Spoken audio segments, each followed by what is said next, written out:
Hello and good day, night, evening, morning, whenever you're listening. Good day to you, sirs and madams. And to you. And to you. I like this. We totally have not recorded this 2 times previously, and people keep coming in and stuff. Yeah, no. So this take is this is our first take. That's what I mean. Yeah. Absolutely. Hello. Hello. If you listen to our podcast on the regular, you know we talk about The Walking Dead. But we've been wanting to expand out for quite some time. And so now we decided we'll start doing a few movie reviews here and are we there. really doing that right now? We're really doing that right now. Oh, I'm so excited. And if they catch on, we'll continue to do them if you guys like them. And if you've never heard our channel before, go by and subscribe if you dig this podcast, because normally we talk about The Walking Dead and other random things.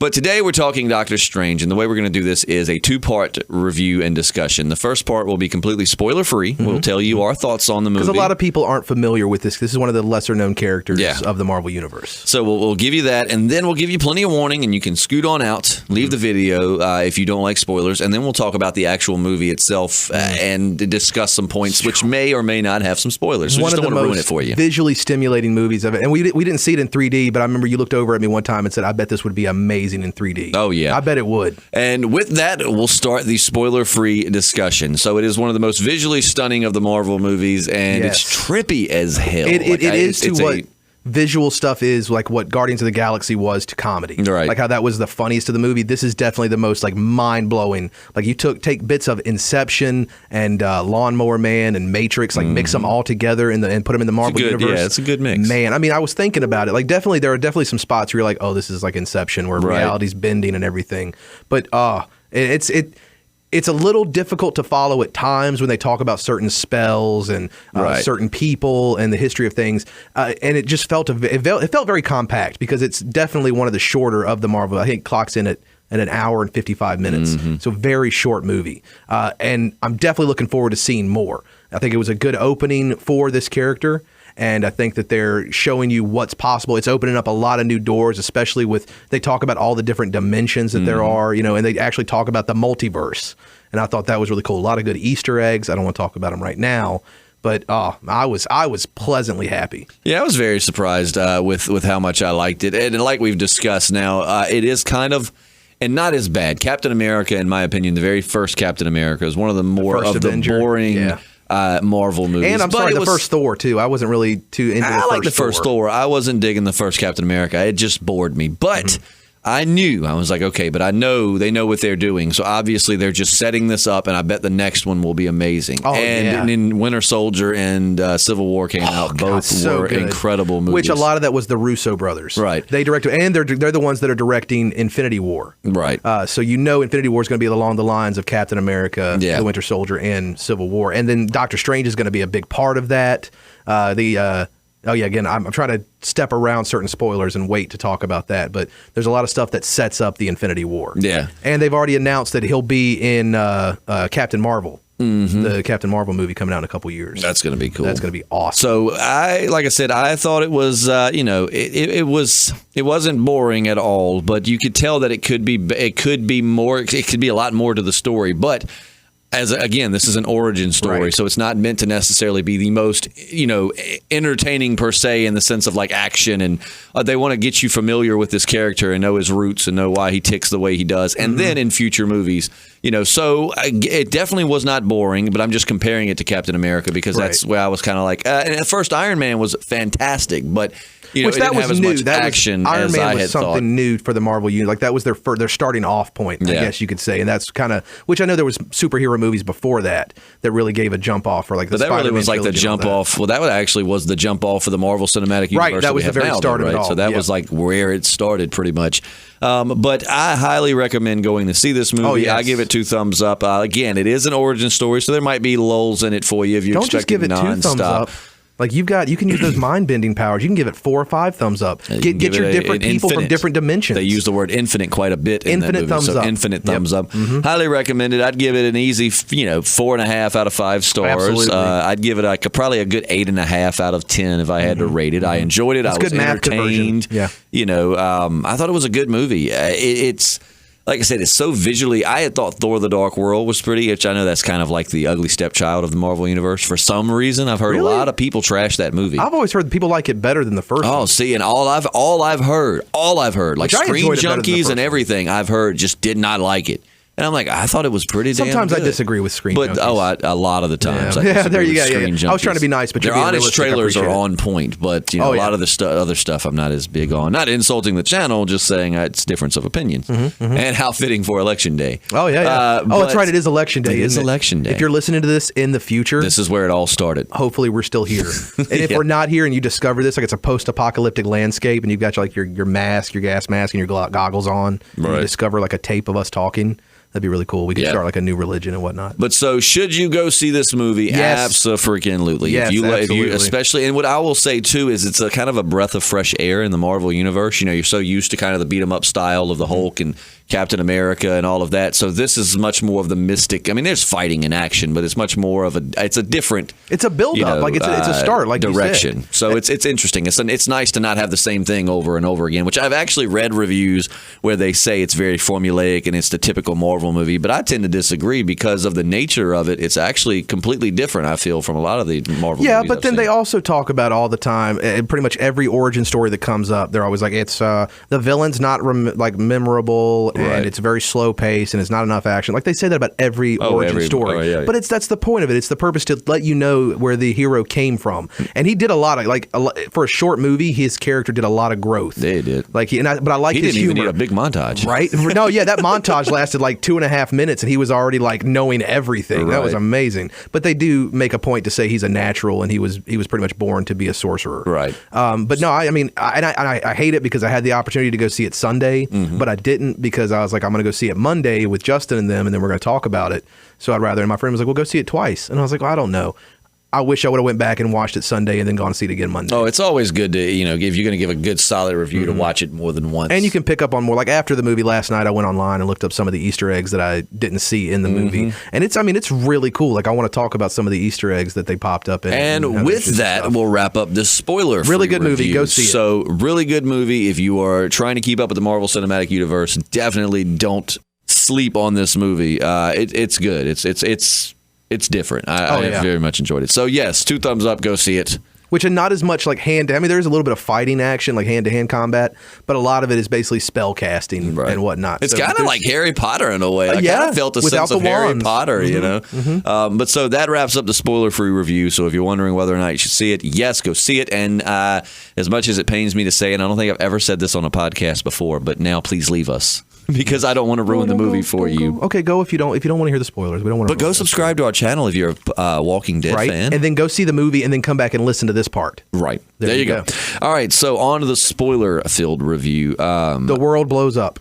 And everybody dies. And everybody dies. See, we told you shouldn't have listened past that point. But as all Marvel Cinematic Universes, it's not that simple. Actually, the world does kind of get destroyed, but then he reverses time. Oh, that's so cool! It was like a Groundhog Day thing. What I was so thinking, cool. and I'm glad that he did take the eye of Agamotto. He took that away from him because I kept thinking, I was like, you know what is going to suck is if in the future every time there's an issue, he's just able to reverse time. You know what I mean? That's just going to take away any adventure. It's like, oh well, Dr. Strange will bring him back to life because in the comics, like when, for instance, Peter Parker's aunt is shot during the first Civil War issue.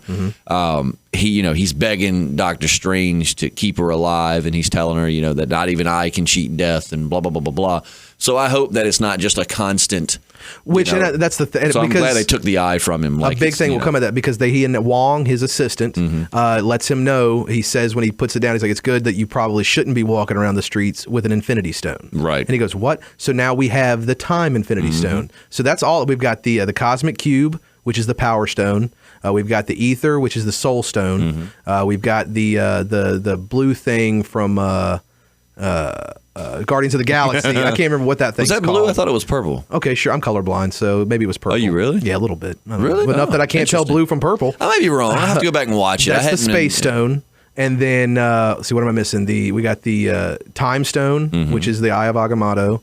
I'm missing something somewhere. Oh, Loki's staff. Right. That's the Mind Stone. That's the one that's inside of the Vision right now. So we only have one left, and I can't remember which one it is. There's 6. Wait, that's 5 that listed? Yeah, so there's 6 in all.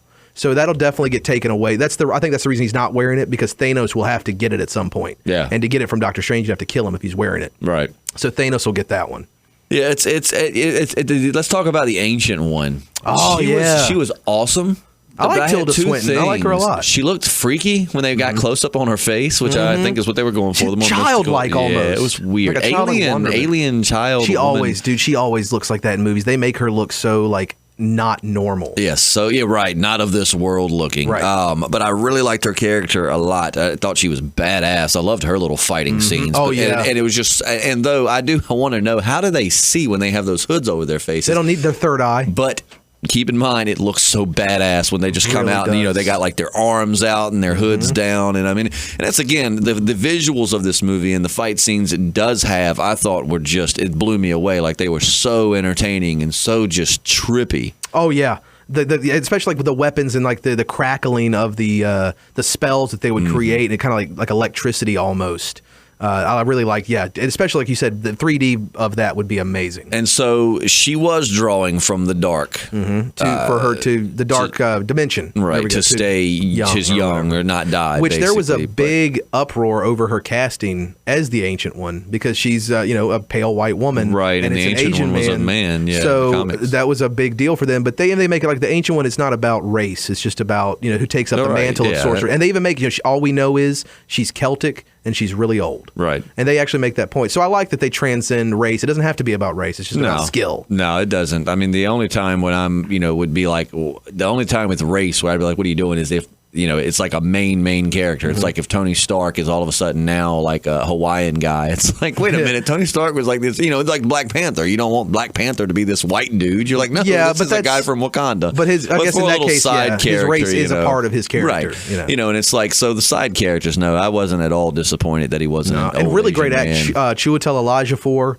that her name? That's his name. That's that's Mordo's name. That's a mouthful. Say that again. Chiwetel Ejiofor. He's been in 12 Years a Slave. He was in Kinky Boots. I don't think he needed a character name. He's done a lot of stuff. That's a wizard name right there. Right? Man. I want to say that he's been nominated for Academy Award, I'm pretty sure. He was really good in this movie. Mads Mikkelsen, man, that guy is getting work. The guy from Hannibal, and he was the villain in Casino Royale. Right. Like, he's getting work. And I thought, again, very non-memorable villain, but it worked for the story, and they gave him a good backstory about like how he's lost his family, and that's the reason he came to Carmitage. That's it. Carmitage, whatever. It's the name of the city that they go to. And it's crazy to think that he's the mainstay villain, throughout Dr. Strange's superhero career, right? Isn't that pretty much like his arch nemesis? Well, Mordo is. Mordo, that's what I'm talking about. Who did I say? Sycolis, I don't know. Well, Mads Mikkelsen is the one who plays the villain in this one. Well, I was talking about Mordor. But Mordo is his, and he's a good guy throughout this movie. Yeah. Mordor. He's a different movie. Whatever. That's right.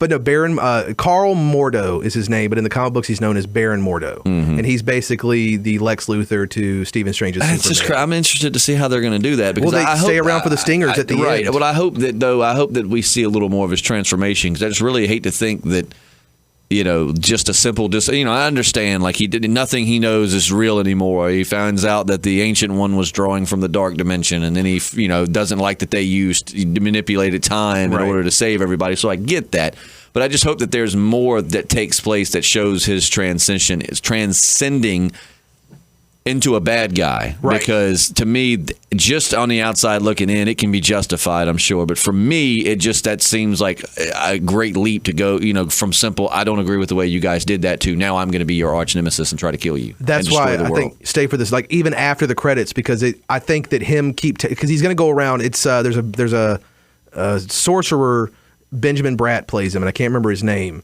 but they explain how he uses the magic to make himself walk again, because he had a spinal injury and he couldn't walk. So he went to Carmitage to learn the magic, or the sorcerer arts, or whatever you call it. And he uses that magic, instead of protecting the world, he uses it to walk again. And that's what he devotes all of his magic to. So they're kind of talking about how it's a waste, but whatever, he's going to do what he's going to do. So the stinger at the end is Carl Mordo kills him and takes his magic power, and he's basically talking about there's too many wizards out there who aren't using their power properly. So that's going to be, I think, he's just going to get to the point where he's just taking more and more energy, and all that power is going to go to his head. That's what I feel like is going to happen. Yeah, we'll see, because then they played him off as such a good guy too. Is the thing that makes it so hard to see him as a bad guy. I think that's will be good to see that, though, if they can pull it off right, because there's so many times where a bad guy just, because I've read studies that's like talk about like the Joker. You wouldn't just have one traumatic event happen and all of a sudden, just because it would be a lifetime full of things or a long line of events that would push you to the dark side, we'll say, not just you going, I don't like the way you did that. Mwahaha, I'm your villain now. You know, it would actually be like more things. Like maybe we'll see him watching Doctor Strange and just find more and more he hates the way he does things. You know what I mean? Like show some reason why you just genuinely come to hate this character and start battling, not just, you know. Which he'll have to team up. The big bad villain in this movie is Dormammu. That's who the I cannot get down with these names, whatever. man. Yeah, especially Keep Dr. in mind, Strange. I like Doctor Strange, but most of my knowledge of Doctor Strange or reading, because I do read the comics, but is Doctor Strange and other people's things. Like, I like Doctor Strange a lot, but most of everything I've read with him is in, like, Spider-Man or in Civil War 2, or him in Iron Man, or, you know, that's most of where mine. So I'm not really knowledgeable with all of these names. Dormammu. But Mordo will have to team up with Dormammu at some point, because in the comics and all that, you know, Mordo goes to Dormammu for the Dark Dimension's power. Which at that point, he better be just gone, because that is such a contradiction to as why he's becoming the bad guy. Right, and I'm wondering if just to the point where he'll collect so much power from and killing so many different wizards or magicians, or sorcerers, sorry, not wizards, not magicians, sorcerers. He'll kill so many that just that bloodlust will get to him, and then he'll probably be like, okay, so I do need to go to the Dark Dimension, and then Dormammu will probably, like, you know, screw him over in his mind or something. And speaking of Dormammu, that's a good segue. I really like, and again, you know, keep in mind, we're not professional movie critics, and we're not even professional Marvel Cinematic Universe experts. We're just two guys that like, and we actually have a third guy, JP, a very good friend, he's been who's very on the quiet. other podcast. Yeah, he's sitting there not saying just a word. Staring at us. No, he normally is with us on the podcast, but wasn't able to be here this morning. But he's such a nice son. Yeah, take his mom to the airport, didn't he? Yeah. What a nice son. And sacrificing, you know, the podcast to do good unto others. How can you be mad at that? That's amazing. Like, he's sacrificing his sleep and the podcast. So many sacrifices. Because he works late, too. He does. He's definitely sacrificing sleep. But anyways, what I really liked, though, you know, I'm sure someone could dispute it. I really liked how they did the boss fight in this. Yes, they made. The final I one could was see where it's Dormammu like, you know, Strange. I could see some people saying, "Oh, the enemies weren't that memorable," because they kind of really weren't. Like, I'm not going to remember how badass this, you know. But I really did like the boss fight. It wasn't just a simple, you know, Avengers, let's team up for the greater Definitely good. more of a mental warfare. Right, and the way he did, obviously, trapping Dormammu in that dimension. And I knew something was going to happen, the way that they kept bringing, like, the mirror dimension, how nothing else is affected inside of this dimension, and then the whole thing with the time stone being like, you don't mess with time because you're creating. That's the reason Mordo's so mad, because he's like, you're creating different branches and different timelines, and once you do that, there's no coming back. Like, there's no putting the timeline back together. So every time you mess with the timeline, you're cracking dimensions. Which it would be really interesting to see the Marvel Cinematic Universe start doing, like, alternate dimensions the way the comic does. They're going to have like to the eventually. Ultimate Universe and things like that. Like, to see,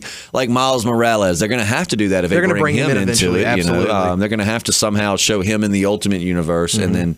You see how they're slowly bringing in, like, younger stars, like Sam Wilson's Falcon and Elizabeth Olsen's Scarlet Witch and Spider-Man, the new Spider-Man, Tom Holland, and then Brie Larson's playing Captain Marvel. You got all these new younger stars coming in. They're going to take up the mantle from, like, Chris Evans and Chris Hemsworth and all them. Right. Yeah.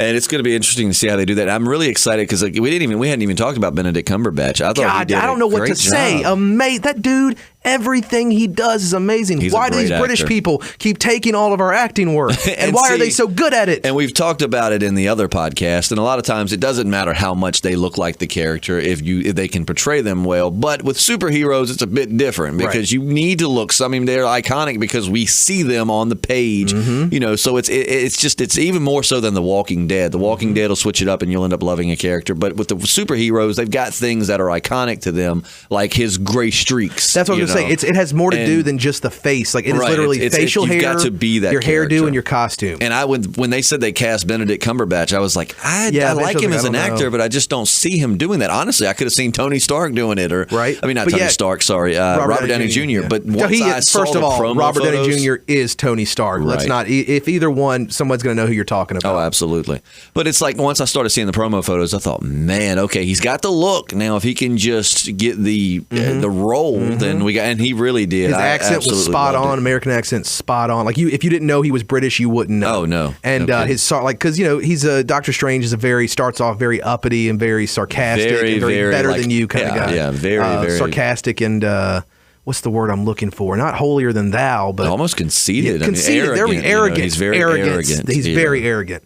And he kind of still retains that a little bit, not as much as Tony Stark's character does. Right, and that's what I can't wait to see the two meet up. Because in the comics, I do think, and this is again just from I don't read the whole series hardcore, so those that do, you may correct me, and that's perfectly fine. I don't want to give wrong information, but a lot of times what I've seen is it seems like Doctor Strange in the comics has kind of come around. And I guess after being in the mystic arts for a while, he's kind of more humble, Mystic per Arts. se. That's the name I'm looking for. And so when Tony Stark is around him, it's hilarious because even more so now, that he used to be somewhat like that. Right. And Tony Stark, and especially if you read the new, like the Invincible Iron Man series, the run just stopped and they're getting ready to start the infamous Iron Man, which actually did just start, and they're getting ready to start the next Invincible Iron Man, which has Riri. But the series that just ended with Tony Stark, there's several times where he runs into Doctor Strange, and it's so hilarious, the interaction between them. Riri is the new Iron Man, right? She's like a 15-year-old black Dr. girl. Doom. Yeah, Dr. Doom that's right, is Dr. also Doom, taking up the mantle. Changing it up. Yeah, because the whole Civil War II storyline's going on and taking away every extra dollar that I have. Because it doesn't help we have a comic book store, not even 2 30 buildings feet down. Yeah, no, that has not been helpful for my bank account. Not as much as JP though. My God, I've been in there with JP when they bring up his bill, and I'm like, God. But you know what?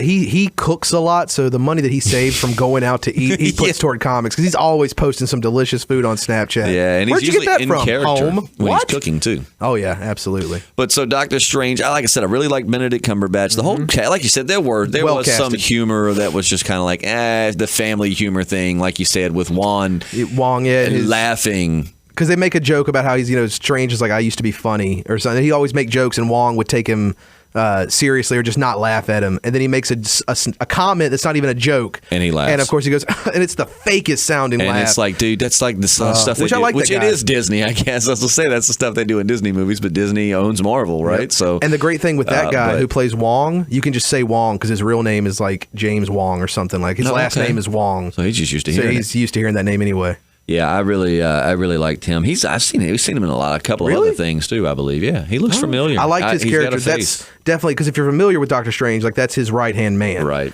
And I really liked that. And if you go back and look at some of the comics, like the imagery is straight up like when he's in the dark dimension, it's straight up is ripped from the comic. Man, books. that's trippy too. Like it is. I recommend going and.